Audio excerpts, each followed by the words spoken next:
Hi സുഹൃത്തുക്കളെ, നമ്മളിന്നൊരു പുതിയ വീഡിയോയുമായിട്ട് വന്നിരിക്കുകയാണ്. അത് വീണ്ടും ഈ ഒരു വീഡിയോ ചെയ്യുന്നതിന് കാരണമുണ്ട്.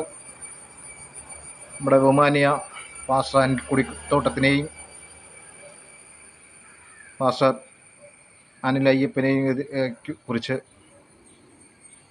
ഒരു ഹൈന്ദവ മത വിശ്വാസിയോ ഒരു ഡോക്ടറോ VK വിനോദ് എന്ന് പറയുന്ന ഒരു ആചാര്യനാണെന്ന് ഡോക്ടർ ആചാര്യൻ പറയുന്ന ഒരു വ്യക്തി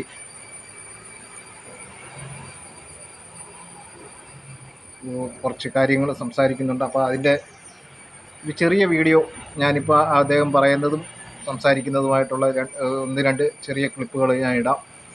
ബാക്കി നിങ്ങൾ അദ്ദേഹത്തിൻ്റെ തന്നെ യൂട്യൂബിൽ പോയി നിങ്ങളത് എന്താണെന്ന് വിശദമായിട്ട് കേൾക്കണം, അദ്ദേഹം എന്താണെന്ന് പറയുന്നതും. പക്ഷേ ആ വീഡിയോയ്ക്ക് ഉള്ള ചെറിയ വിശകലനം കൂടി നമ്മൾ ചെയ്യുകയാണ്. അപ്പോൾ ആ വീഡിയോ നിങ്ങൾ ശ്രദ്ധിക്കുക. നമ്മുടെ പാസ്റ്റർ അനിൽക്കുടിത്തോട്ടം തെറ്റായ രീതിയിൽ എന്തൊക്കെയോ സംസാരിച്ചു എന്നുള്ള രീതിയിലാണ് അദ്ദേഹം പറഞ്ഞത്. അപ്പോൾ അത് നമുക്ക് തെറ്റാണോ ശരിയാണോ എന്ന് നമുക്കും വിശകലനം ചെയ്യേണ്ട ആവശ്യകതയുണ്ട്. അതുകൊണ്ട് നിങ്ങൾ ആ വീഡിയോയുടെ ചെറിയ ചെറിയ ഭാഗങ്ങൾ ഇപ്പോൾ കേൾക്കാം. അത് കഴിഞ്ഞ് ബാക്കി ഞാൻ പിന്നെ പറയാം.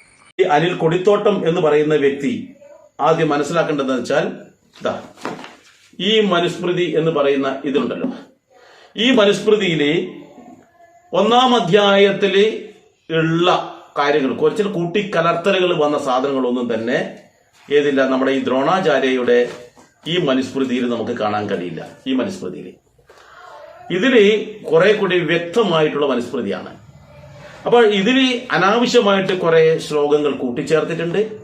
എന്നാൽ ഞാൻ ഈ പറയുന്ന ഈ ദ്രോണാചാര്യരുടെ ഈ പറയുന്ന മനുസ്മൃതിയിൽ കുറെ ശ്ലോകങ്ങൾ ഈ പറയുന്നതിനേക്കാളും കൂടുതൽ ശ്ലോകങ്ങൾ ഇതിലുണ്ട്. ഇതെങ്ങനെ വന്നേ? മനുസ്മൃതി ഒന്നേ ഉള്ളെങ്കിൽ ഇതിലും ഒരേപോലെ ശ്ലോകങ്ങൾ വേണം, അതാണല്ലോ എന്റെ ശരി. എന്നാൽ ഇതിലുള്ള ശ്ലോകങ്ങൾ പലതും ഇതിലില്ല. എന്ന് വെച്ചാൽ ഇത് ആരെയോ പ്രീണിപ്പെടുത്താൻ വേണ്ടിയിട്ട് കൂട്ടിച്ചേർക്കലിന് വിധേയമായിട്ടുള്ള മനുസ്മൃതിയാണ് എന്ന് എനിക്ക് തോന്നുന്നു.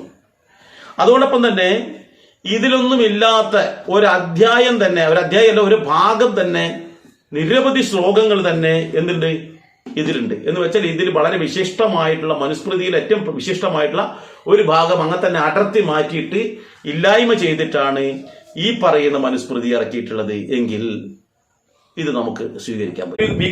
വിരുദ്ധമാക്കിയിട്ട് ഇവിടെ പ്രചരിപ്പിക്കുകയും ചെയ്തിട്ടുണ്ട്. അത് ഏറ്റെടുത്തുകൊണ്ട് പല ആൾക്കാരും തെറ്റിദ്ധരിച്ചിട്ടുണ്ട്. അതാണ് ഇന്ന് ഇവിടെയുള്ള കുറച്ച് കറുത്ത സായിപ്പന്മാരും ഈ കാര്യത്തിൽ ചെയ്യുന്നത്. കറുത്ത സായിപ്പന്മാരെന്ന് ഉദ്ദേശിച്ചത് ഭാരതീയരായ ആൾക്കാരാണ്. പക്ഷെ സായിപ്പാണെന്നുള്ള മോഹം കൊണ്ട്, അല്ലെങ്കിൽ ഞാൻ വലിയ യേശു നേരിട്ട് വന്നിട്ട് എന്നെ മതം മാറ്റിയതാണ് എന്നുള്ള ചിന്താഗതിയിൽ നടക്കുന്ന കുറെ ആൾക്കാരുണ്ട്.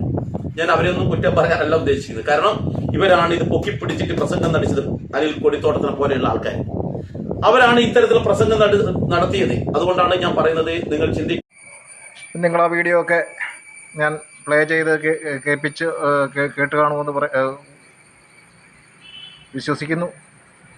അദ്ദേഹം പറയുന്നത് മനുസ്മൃതി ഹിന്ദുക്കളുടെ അല്ല എന്ന്. കാരണം അദ്ദേഹം ഈ ഹിന്ദു എന്ന് ഉദ്ദേശിക്കുന്നത് ആരെയാണെന്ന് പറയുന്നില്ല ഒന്നത്. പിന്നെ അദ്ദേഹം ഒരു 3 മനുസ്മൃതി പുസ്തകങ്ങൾ കൊണ്ടുവന്ന് അവിടെ നമ്മളെ കാണിക്കുന്നതുമുണ്ട്. നമ്മളൊന്ന് ആലോചിക്കുക, ഈ 3 മനുസ്മൃതിയും ഈ അനിൽ അയ്യപ്പനോ അനിൽക്കുടിത്തോട്ടമോ എഴുതിയതോ അത് അനിൽക്കുടിത്തോട്ടമോ അനിൽ അയ്യപ്പനോ പബ്ലിഷ് ചെയ്തതോ ഒന്നുമല്ല. അതിൻ്റെ ആധികാരികത എന്താണെന്ന് അദ്ദേഹം തന്നെയാണ് തീരുമാനിക്കേണ്ടത്. അതായത് അനിൽക്കുടിത്തോട്ടമല്ല അതിൻ്റെ ആധികാരികത പറയേണ്ടത്, അത് നിങ്ങൾ തന്നെയാണ്. കാരണം ഇവിടുത്തെ ഹൈന്ദവനോ പിന്നെ ക്രൈസ്തവനോ ദലിത് ക്രൈസ്തവനോ അതിൻ്റെ അവകാശം വേണ്ടാതാനും. കാരണം ഇവിടുത്തെ ക്രൈസ്തവനും ഹൈന്ദവ ദലിതനും ഈ മനുസ്മൃതിയുടെ ആധികാരികത അറിയേണ്ട യാതൊരു കാര്യവുമില്ല. ഇതും കൂടെ പ്രത്യേകം ഞാൻ എടുത്തു പറയുകയാണ്. കാരണം എന്നാന്ന് ചോദിച്ചു കഴിഞ്ഞാൽ ഇവിടുത്തെ സവർണ മേധാവിത്വത്തിൻ്റെ ആ ഒരു പുസ്തകം നിങ്ങളുടെ അല്ല എന്ന് നിങ്ങൾ പറയുമ്പോൾ പിന്നെ ഇതാരുടെ ആയിരുന്നു എന്നുകൂടെ നിങ്ങൾ പറയേണ്ടി വരും. ഹൈന്ദവൻ ഉപേക്ഷിച്ചതാണെന്ന്.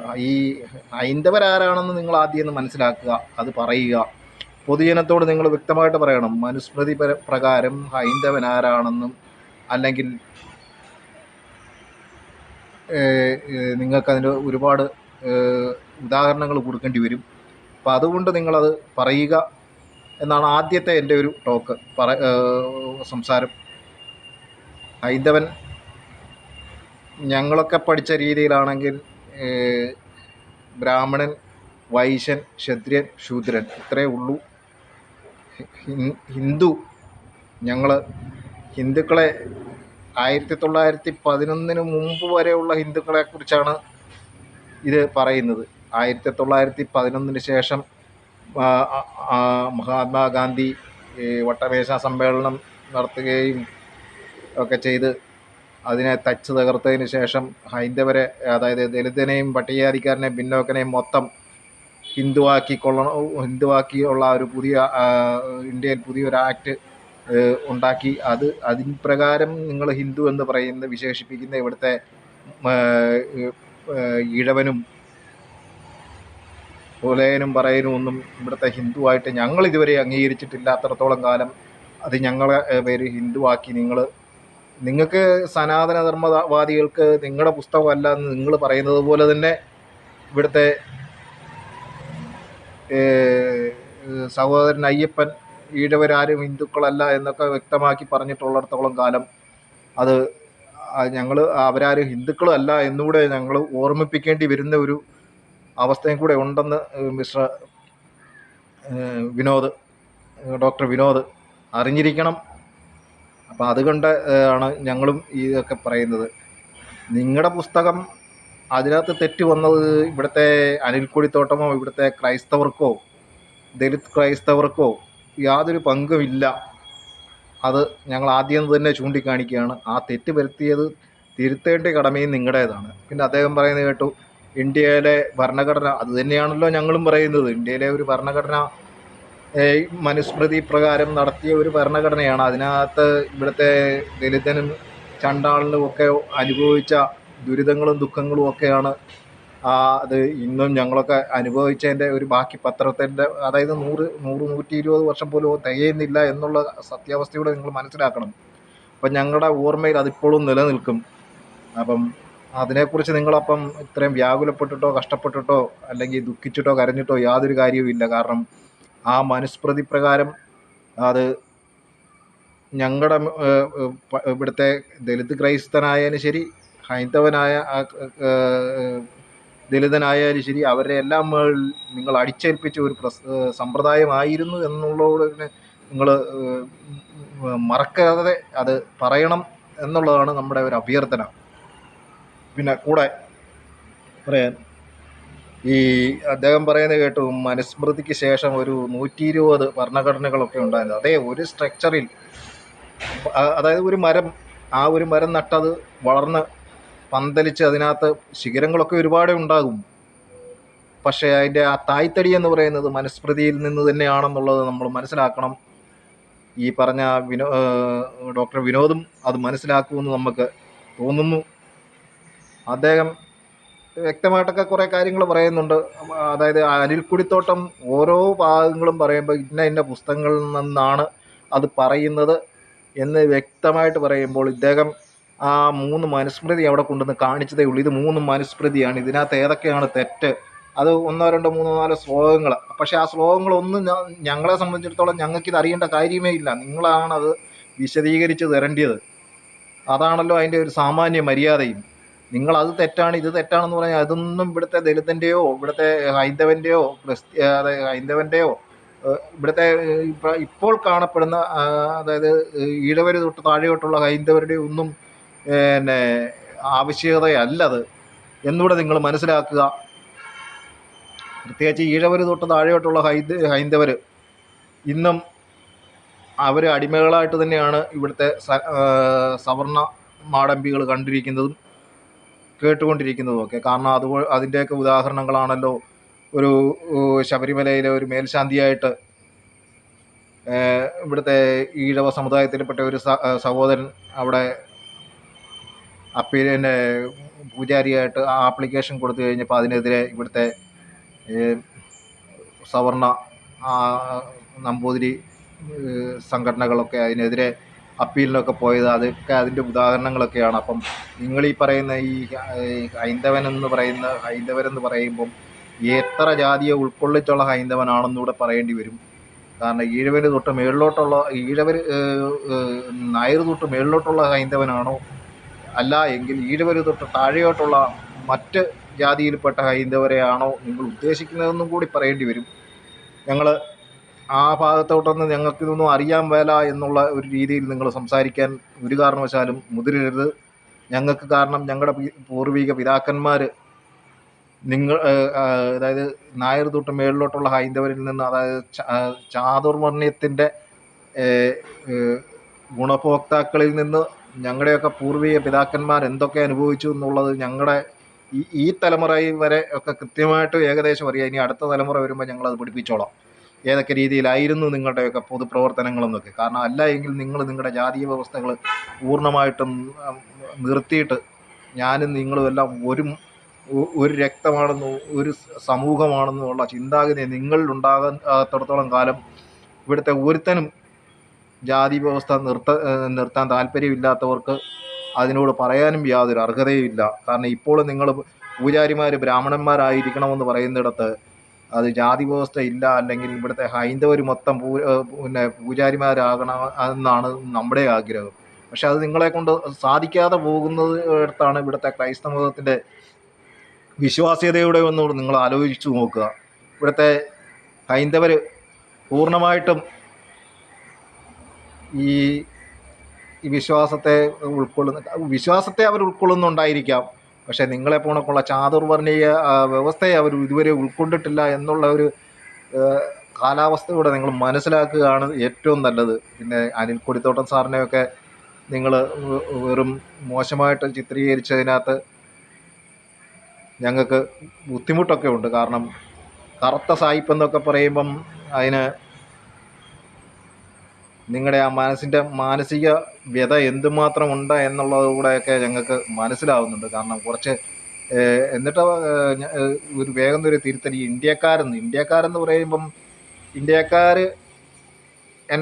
ഇന്ത്യക്കാർ മൊത്തം കറുത്ത സായിപ്പന്മാരല്ലല്ലോ. കാരണം ഇവിടുത്തെ എന്നിട്ട് അദ്ദേഹം എടുത്ത് പറയുന്നുണ്ട് കറുത്ത സായിപ്പന്മാർ, ഞാൻ ഇന്ത്യക്കാരെ ഉദ്ദേശിച്ചാണ് പറയുന്നത്. അത് കഴിഞ്ഞിട്ട് ഈ മതം മാറിയ അനിൽ കൊടിത്തോട്ടം പോണക്കുള്ള ആൾക്കാരെ കുറിച്ചും കൂടെ അദ്ദേഹം പറയുന്നുണ്ട്.